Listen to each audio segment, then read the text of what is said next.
todas las guerras a lo largo de la historia, ¿no? Tienen un trasfondo económico, ¿no? Una causa económica y una evolución económica, ¿no? Y a A ver, veces... eso dicen los marxistas. Sí, sí. Dicen, yo no. La guerra puede ser por muchas causas, puede ser por cuestiones de poder, de prestigio, de expansión territorial, pero no necesariamente tiene un trasfondo económico, ¿no? Y eso es una idea. Por ejemplo, yo creo que esta guerra, el trasfondo económico es muy relativo. Puede ser una cuestión de prestigio, marcar territorio, puede ser impulso imperial. Peter, cuando hablaba de estas cosas, decía que el imperialismo, el querer dominar a otros pueblos, es inherente al ser humano, que es una pulsión que tiene el ser humano. Lo que dice que el capitalismo mitiga esa pulsión. Por eso digo, este tipo de guerra no le veo yo el negocio que puede tener, por ejemplo, para la parte agresora. Hay verdadera ganancia, por ejemplo, conquistar un territorio, ¿no? Porque digo, una explicación económica puede ser, bueno, los rusos pues, se apropian de territorios muy ricos de Ucrania o se apropian de parte de Ucrania, que tienen recursos, que tienen minas de carbón, que tienen industria, etcétera, y se apropia todo esto. Pero a ver, hace tiempo, es un debate que ese tipo de ventajas no aporta gran cosa. Por un ejemplo, cualquier país del mundo, yo qué sé, los de Costa de Marfil, ¿no? O los malayos, por no meterme con nadie, pues invaden Silicon Valley, consiguen armar un ejército y conquistan California por cualquier medio, ¿vale? Y conquistan Silicon Valley. ¿Qué conquistan? Claro. Digo, una de las zonas más ricas del mundo, ¿no? Sí, sí, sí. Las mentes tendrían que conquistar. Por eso es que conquistan. Sí, sí. Las mentes solo las haces trabajar y por la fuerza las mentes no trabajan, ¿no? Solo porque lo conquistes no te vas a hacer dueño de esa riqueza. En los tiempos antiguos, pues puede ser que tener más territorio pues te diera, pues a lo mejor más cosechas o cosas por el estilo, pero de hoy la riqueza es de otra forma. Si por consecuencia de la guerra te marchan los mejores trabajadores, te marchan los ingenieros, te marchan la gente más capaz de ese país, pues poco negocio. Haces cogidas de unas tierras destrozadas, además, porque las ciudades están arrasadas, y pues no sé cuál es el negocio que puede sacar tú de ahí, porque no, si las fábricas funcionan, si están en funcionamiento, si están sus trabajadores allí, si están tus ingenieros allí, si tiene mercado, ¿no? Sino que, ¿qué es lo que conquistas? Y segundo, compensa el coste.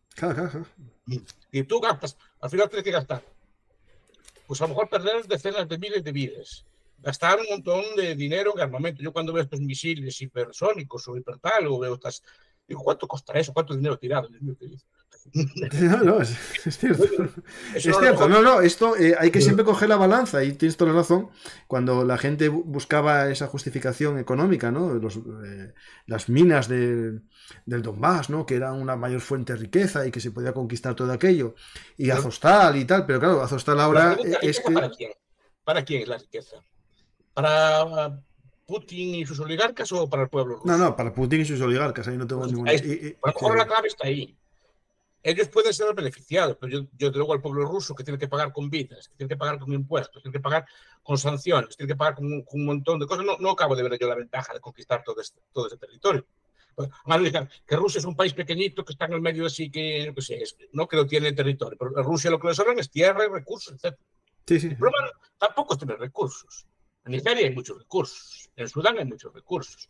El problema no es tener recursos, el problema es explotar los recursos. Para explotar recursos tienes que tener minas, tienes que tener ingenieros de minas, tienes que tener refinerías de petróleo, tienes que tener transportes, tienes que tener un mercado, no solo sacar el metal en bruto, tiene que ser un metal apto para ser transformado en bienes de consumo, sino que qué es lo que estás produciendo ahí, ¿no? Pero que no es la materia prima. Es como la explotes. Por ejemplo, el petróleo en Texas sí que es una materia prima. Le sacan riqueza, la refinan, la explotan, hacen todo tipo de derivados, hacen todo tipo de cosas.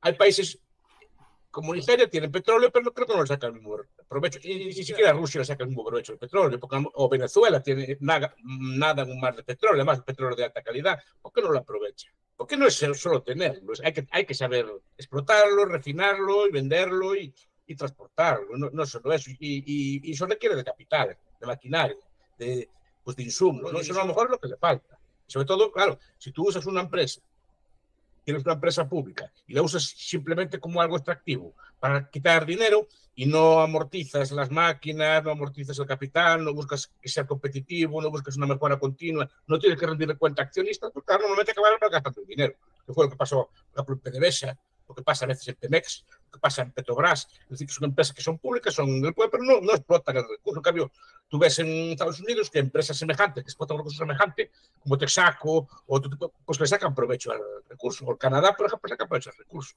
Pero cuidado, además el precio del petróleo tiene que ser el mismo a nivel mundial. Pocos unos lo aprovechan y otros no. Porque no es solo tener la materia prima, es saber explotarla. Aparte, que no está muy claro lo que es una materia prima, porque eso es algo cambiante también.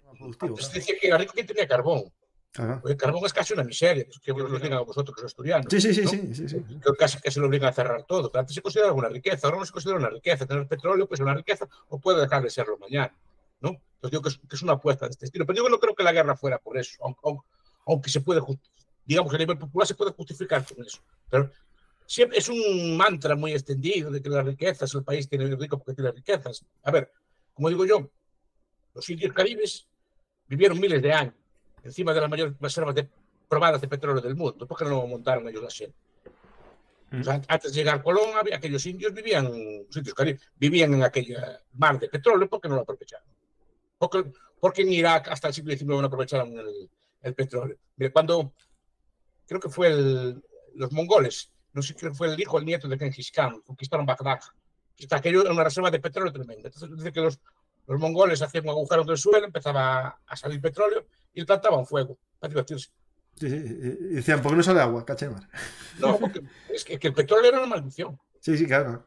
Era una maldición en el sentido de donde hay petróleo no hay agricultura. Aparte huele mal, no vale para nada. Entonces, se divertían quemándolo.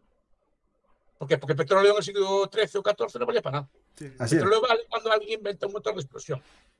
El señor Benz y todos estos inventan el motor, Carlotto inventan el motor de explosión, un motor que funciona con petróleo. Entonces, esa cosa que no valía para nada, al final empieza a valer, pero antes no valía para nada. Entonces, era un store.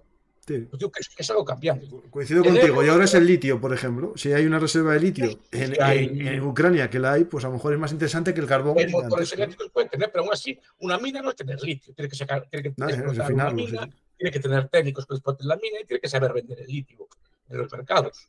Sí. No es por tenerlo. Sí, o sea, tiene que sacarle un margen de beneficio. ¿No? Es una idea de que tener más tierra te hace más rico, ¿no?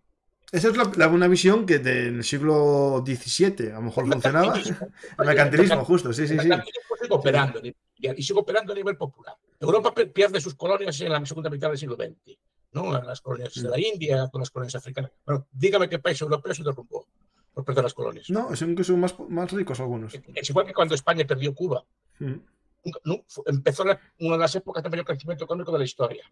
Porque tener un territorio que te cuesta dinero no es buen negocio. Por ejemplo, si tiene un territorio, como ahora Rusia conquista partes de Rusia que no quiere estar con él. Entonces tendrá que tener fuerzas de ocupación. Muchas. ¿No? Para si no la gente se le marcha. Sí. O sea, tienes que añadir un coste tremendo. Esa gente va a trabajar de mala gana. Seguramente los que tienen oportunidades fuera ya se marcharon, ¿no? Entonces, ¿qué es lo que conquistas? Entonces, claro, ese tipo de debates no se tienen, ¿no? Y sobre todo en la guerra moderna, que es una guerra por activos que no son, digamos, físicos, sino que son activos de otro estilo. Los países ricos que tenemos hoy, por ejemplo, Japón, ¿qué recursos tiene? No, en Japón recursos ninguno, ¿sabes? ¿Y Suiza qué recursos tiene? Ninguno. Ninguno, y son pobres. No. Sí. El recurso es la cabeza de uno.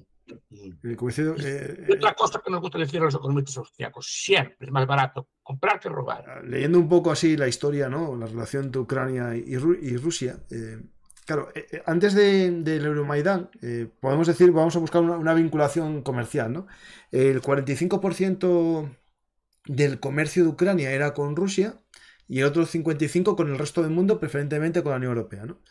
Claro, puede ser que para Rusia esa parte de la economía, ¿no? Tener aparte de un colchón geoestratégico, aparte del sentimiento nacionalista de que te crees, ¿no? Dueño de eso, que yo creo que es el elemento esencial, ¿no? Aparte del humano de Putin de convertirse en el reunificador, ¿no? De las tierras perdidas, el hecho de tener como una especie de colonias comerciales, ¿no? Países que dependan económicamente de ti, que te compren tus productos, sea esa parte económica más que las materias primas o que ocupar el territorio. Yo creo que más bien es una cuestión casi de orgullo político, ¿no? Muchas guerras son, por ejemplo, son guerras de secesión. se te quiere marchar un país y tú no quieres que se te marche. Sí, y estás dispuesto a hacer la guerra, aunque económicamente no te vaya nada en el asunto. Por eso hablamos de las colonias de África.